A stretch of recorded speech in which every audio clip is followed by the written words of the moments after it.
For years, maybe decades, this idea of a connected South Asian energy market, well, it felt more like a distant dream, right? Absolutely. Just talk, mostly.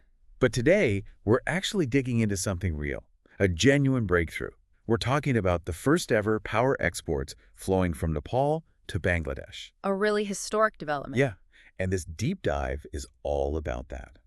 How Nepal, with all its hydropower, is sending electricity to Bangladesh, and crucially, how India's grid is making it all happen. Mm. So our mission really is to unpack the details, look at what it means strategically for, all three countries involved. And maybe what it signals for the region's energy future, too. Exactly. It's more than just watts and volts here. It really is. It's about cooperation finally becoming, well, tangible. This isn't just another trade agreement on paper. It feels like maybe a test run for a much more interconnected future. And the how is fascinating. So let's get into that milestone. Mid-June 2025, things officially kick off. Yep, that's when the power started flowing. Nepal starts sending 40 megawatts of electricity straight to Bangladesh. Now, 40 megawatts, okay, maybe it doesn't sound huge. It's a start, though, a pilot amount. Precisely. It proves the whole system works, the technical side, the rules, the regulations, everything needed to trade power across borders like this. And the clever part is using India's existing infrastructure. Exactly. That power travels through India's high-voltage lines.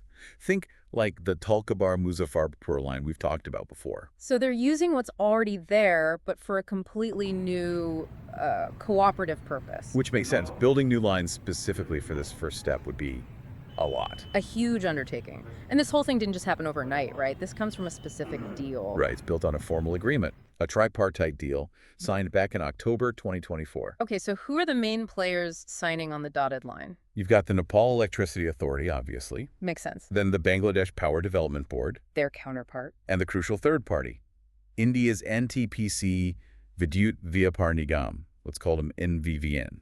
Right, NVVN. They're the trading arm of India's big state-owned power company, NTPC. Exactly.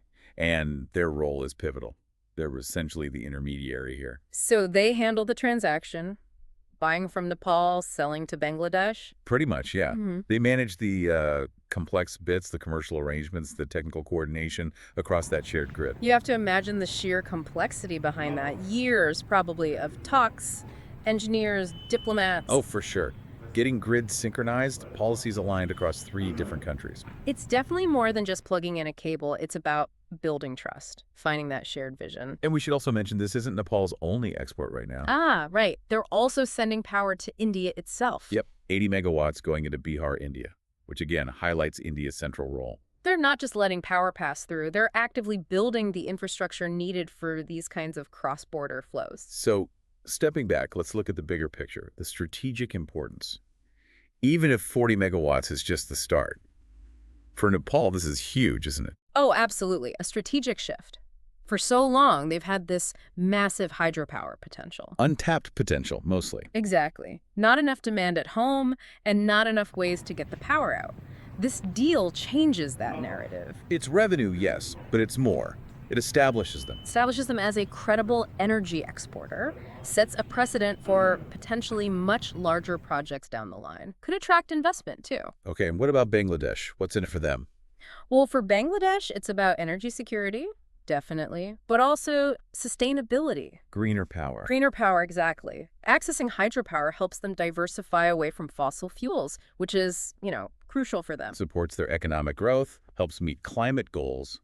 A win-win. Pretty much. Clean energy to power development. And then India. Yeah. What's their angle? It's not just transit fees, presumably. No, definitely not just fees. This plays right into their bigger ambition, their goal to become a regional energy hub for South Asia. Right. By enabling this, by boosting the grid connections. They cement their position. They become central to the region's energy future, fostering that interdependence. So, looking ahead now, this isn't just a one-time thing, we hope. No, the signs point towards growth. There's real potential for Nepal to export much more, especially, during the monsoon season when hydro generation peaks. And are there plans to handle more power? upgrades? Yeah, that's already in the works. They're planning transmission system upgrades specifically to support larger volumes of trade in the future, making sure the infrastructure can keep pace with the ambition. It really feels like a landmark moment then, this whole three-way framework. It could be a blueprint, couldn't it? Yeah. A model for how energy cooperation could work more broadly across South Asia, moving beyond just one-to-one deals. Or something more integrated, more multilateral. Exactly. So to wrap up, this first flow of power from Nepal to Bangladesh via India, it marks a significant shift, a new phase maybe for regional energy collaboration. It really does. And it leaves you thinking, doesn't it? Yeah.